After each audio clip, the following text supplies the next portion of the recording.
Welcome to the Susan Brender Show. It's all about you, featuring shows on health and wellness, the performing arts, politics, and people who inspire you to be your very best.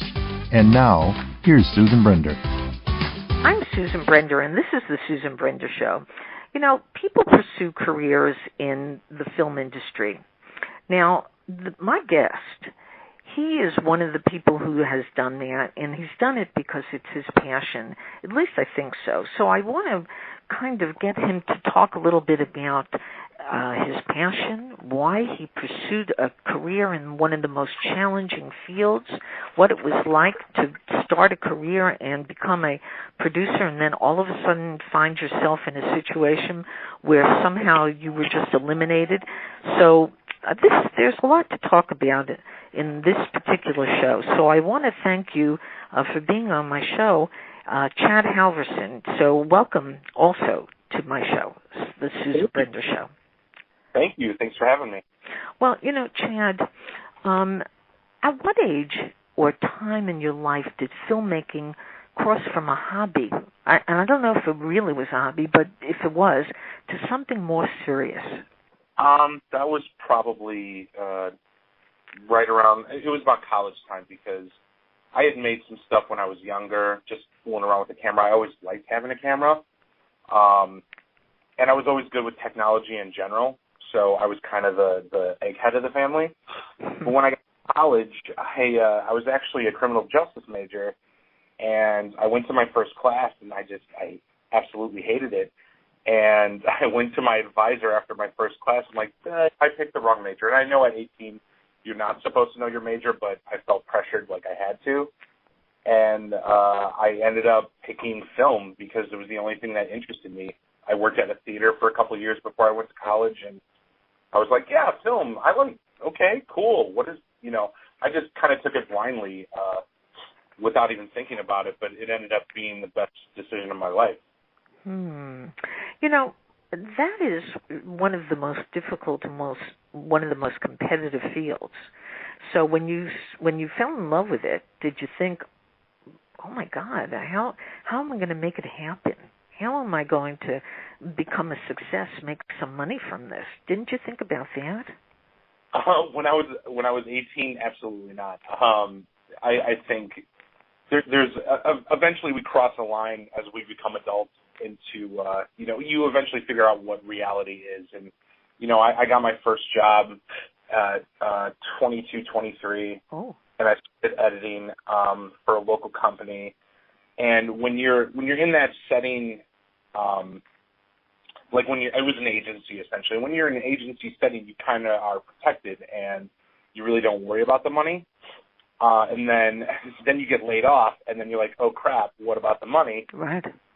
But it's something that, even with its ups and downs and, how hard it really can be, I truly love doing it. And I just keep pushing forward just because it's the only thing I know and it's the only thing I love. Yeah. Now, many people think that being in the communications world that it's very glamorous. Is it glamorous or is it just a regular job? It's actually a regular job. It depends on who you're working with. When you're doing like local commercials and stuff like that, it's, everybody, there's a client, there's the people working, some of us know each other, we joke around, but it's really like any other job. It just has different weird hours and we just do really weird things. Yeah. Now, how would you define the actual role that a director is supposed to fill? Give our audience a little bit of information about that. Sure. So in a traditional sense, the director is the one that directs the talent or the actors. Sometimes in a smaller setting, a director can also be a producer and a writer. Nowadays everything's so compressed. A lot of people on the news even are their own producer, shooter, editor. They do everything. It's crazy. But in a traditional sense, like on a traditional Hollywood set, a director would just direct the actors, and then people think that the director is the one that does the camera movements and stuff like that. That's actually not true. There's a whole team of experts and then like one really good director of photography with his camera operator behind the camera. So. Interesting. Now, in Hollywood, where I suppose you do some of the stuff, you find a lot of people who are kind of walking the streets and they're feeling out the area to decide whether or not they can shoot there. But you are shooting and directing in places all over the United States, correct? Yeah, technically. I live in Milwaukee currently, and a lot of my stuff is shot here in Madison, our state capital. Otherwise, I've shot some shorts in LA. I've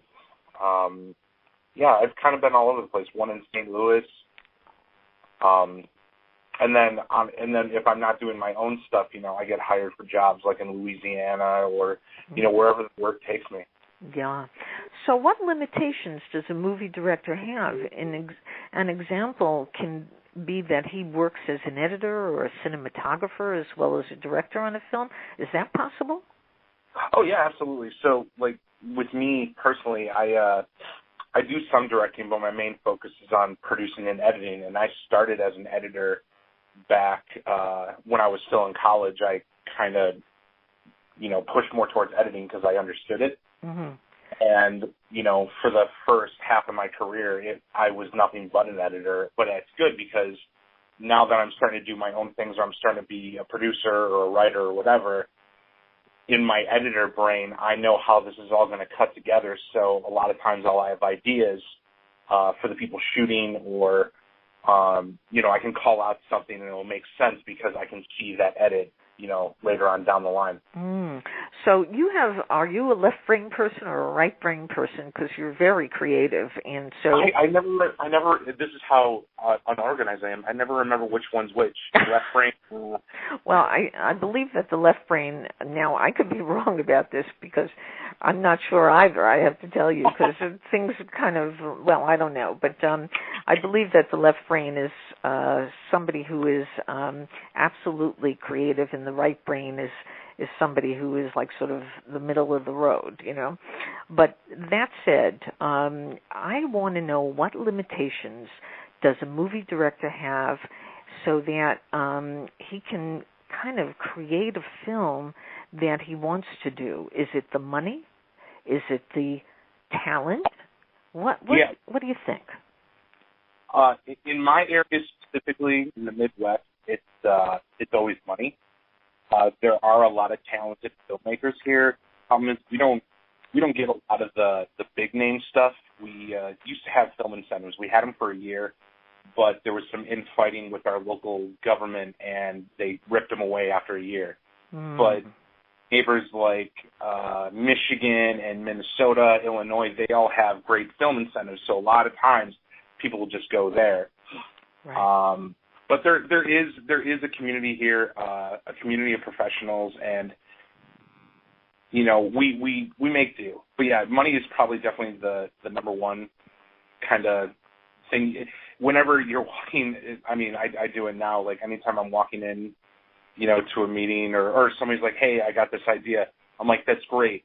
Do you have a budget? Like, and it's a thing where it's like, I don't care what it is, but are you planning on spending any money? Because $0 can get you something, but even like, $20 I can pay for something. You know what I mean? It's just any little bit helps. But yeah, and people understand that. Yeah. So you brought up a very important subject, and that is raising the money.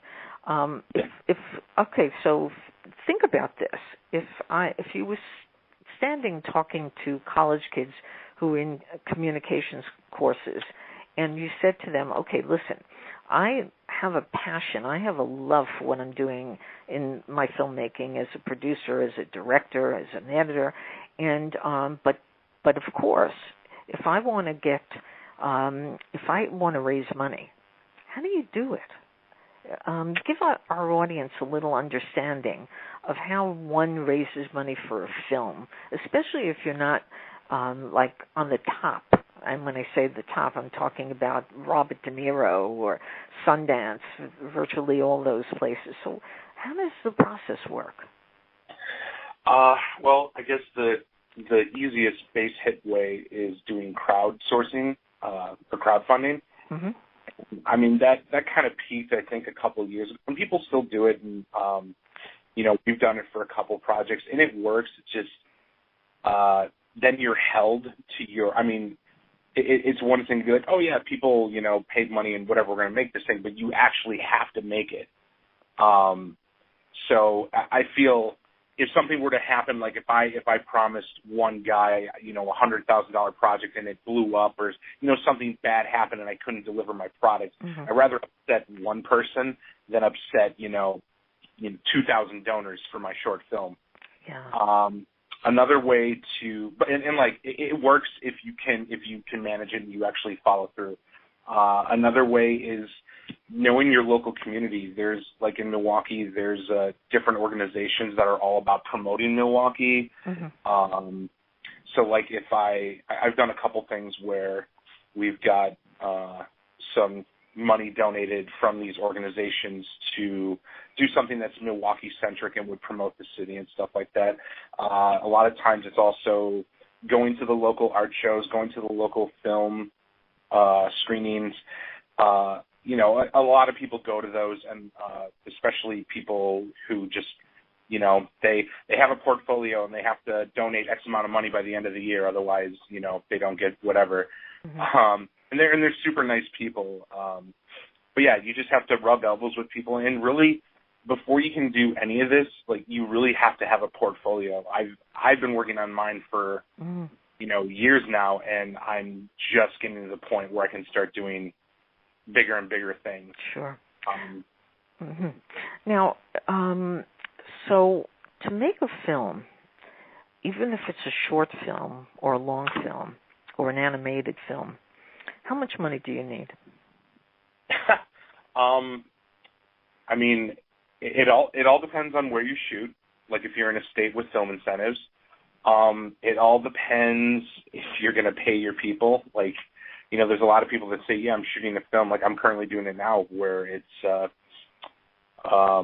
nobody's getting paid, but it's taking a couple of years to finish just because we can't consistently shoot. But to answer your question, you know, I've seen people make feature films for 20 to 30 grand, or you can make a feature film for, I mean, what was Avengers, like $300 million? Oh, my God. Not easy, like, right?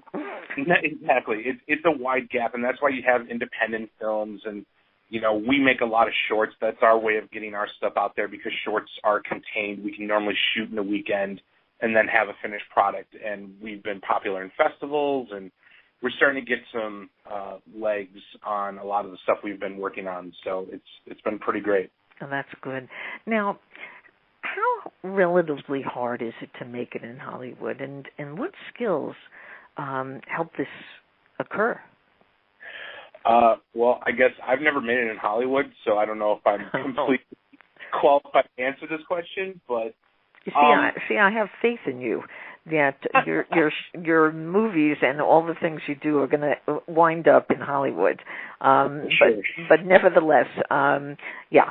I kind of think that the audience would be interested in understanding what skills are necessary to be successful, whether it is in directing or, again, in editing or whatever you do.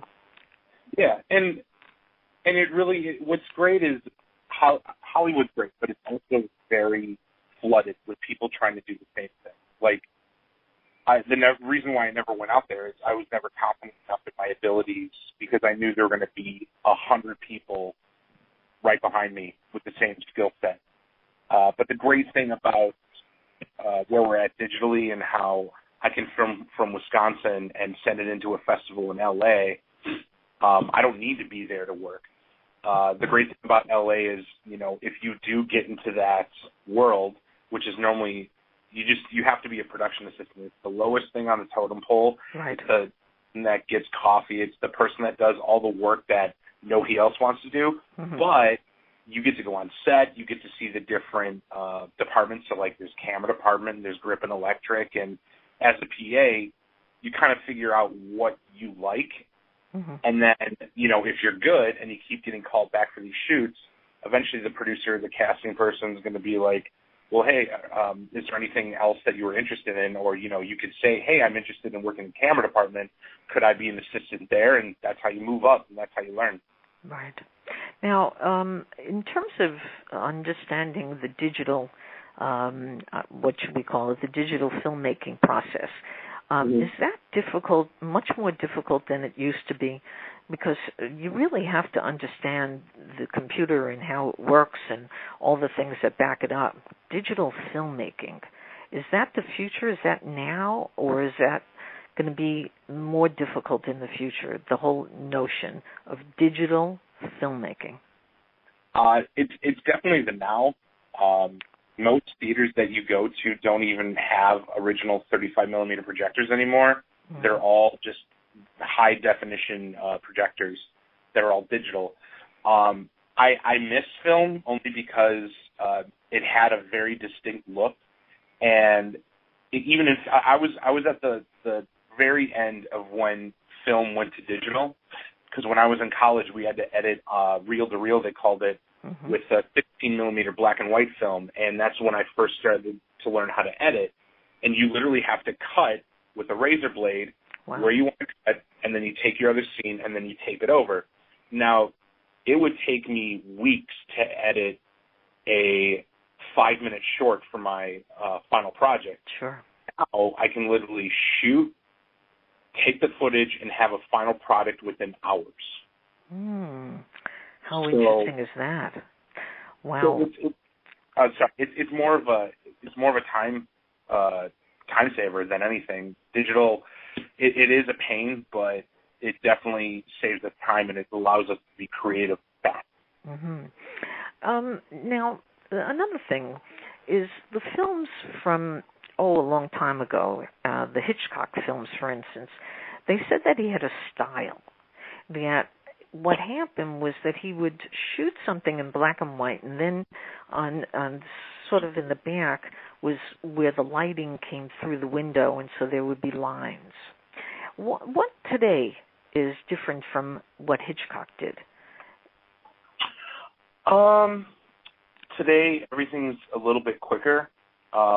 Hitchcock liked to breathe in his scenes, especially for his genre, and he was definitely more into the substance of the shot than some of the movies that we could today. But, you know, back then, all you had was Hitchcock and a couple other things. Today, there's so many different movies. Like, I'm getting to the point in my life, when I was a kid, I used to be like, oh, I hate that movie or I hate that actor. Mm-hmm. Now, you know, some films may not be for me, but I enjoy the format and I enjoy the art. So I'm starting to get very sympathetic and like, you know what? Make what you want to make. It's such a great thing, especially if you have a voice. You have a hard time either writing it down or, mm-hmm. you know, whatever. It's such a great thing to do. Even if you don't know it's really fun and really good. Mm-hmm. If you had the opportunity to work with kids, how would you inspire them? What would you do that would be different than working with adults? Actually, I did. I went to a class 2 months ago, and it was at a school not far from Milwaukee, and I brought in a camera, and I brought in just basic stuff you would find on a very small, interview set. And I set it all up, and I had the kids do a Mad Lib. I had the kids do a Mad Lib, and then I would put one of them in front of it, in front of the camera, and they would read it. Mm-hmm. And I would read it, but I took every kid and I put them in a specific department. So, like, I had my camera crew, and I had my writing staff. And so it gave them an idea where, you don't have to be the director. The director is great mm-hmm. sometimes, but there's so many other pieces to the puzzle that need to be put together before the director can do his job. So there's literally, dozens of different positions on a film set, and then thousands depending on if you ever get to that big Hollywood level. Yeah, that's right. Now, you talked a little bit about some of the, Sundance experiences that you have where you show your film. And have you ever reached out to something like Sundance? We've submitted to Sundance a little bit. I mean, that festival's been around for so long. I mean, you really need to know people, or you really have to have the greatest film ever made to get into Sundance. But there's a ton of different festivals out there. Obviously, again, there are bigger ones. We've had chances to go to Cannes before because we've won the 48-hour film competition, but we've never gone super big. But you know, we've been in film festivals in Atlanta, North Carolina, LA, Wisconsin. I mean, all over the place. Wow. So it's eventually we'd like to get to that big point, but for now it's whatever will take us and whatever will get our stuff on screen and people enjoy. That's all we care about. Yeah. So what advice would you give to somebody else who wanted to do what you do? You must have some kind of important advice, I think, with all the experience that you have. I would say, number one, watch a lot of films. You can't be a filmmaker unless you like film. Number two, you have to, a lot of people are going to tell you that you can't do it, or, you know, it may be a stupid idea, but you just kind of, if you know that it's right for you and it's what you want to do, you'll succeed. And three, and even if you're doing post-production or you're doing production, whatever, get onto sets. You know, check local Craigslist ads, check, there are a couple film websites out there where you can find film production jobs. People are always looking for PAs. Get on lists and just start connecting with people. When you go to these sets and as a PA, leave your card. Do a good job. Do exactly what they say. And, I mean, that's just how it's done. Yeah. And so you are now working on what? Last weekend we shot another 48-hour film for the Milwaukee, for the city of Milwaukee.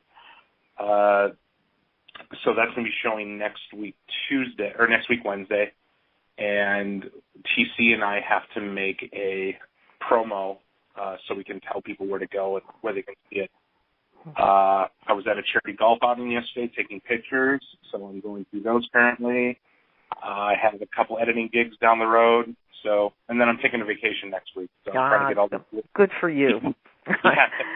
You know, I didn't ask you who your hero in the film industry is, and I'm just curious. Who do you think is one of the best filmmakers? And it doesn't matter whether it was before or now. I'm curious who you love, and you might want to emulate them, or maybe you are. Well, when I got into it, it was definitely Quentin Tarantino and Robert Rodriguez. I had a different style back then, but I mean now, oh man. If I say Spielberg, I mean there's no way I could ever be Spielberg. And I never see myself as like a Hollywood director. I always see myself as a producer. Right. But I would say Edgar Wright. He's still one of my favorites right now. He's out of England. He did the Shaun of the Dead and did Hot Fuzz, and he's a really funny and smart filmmaker, and his style's very kinetic when it needs to be, and he loves to play with the camera and do a lot of visual gags, which we emulate in the stuff that we do. The thing we made last week was a definite homage to him, so I probably have to say Edgar Wright. There you go. Well, my guest today has talked all about what it's like to be in the movies, in the movie business, what it's like to be a director, a producer, and various other things. And I want to thank Chad Halvorsen for being on the Susan Brender Show.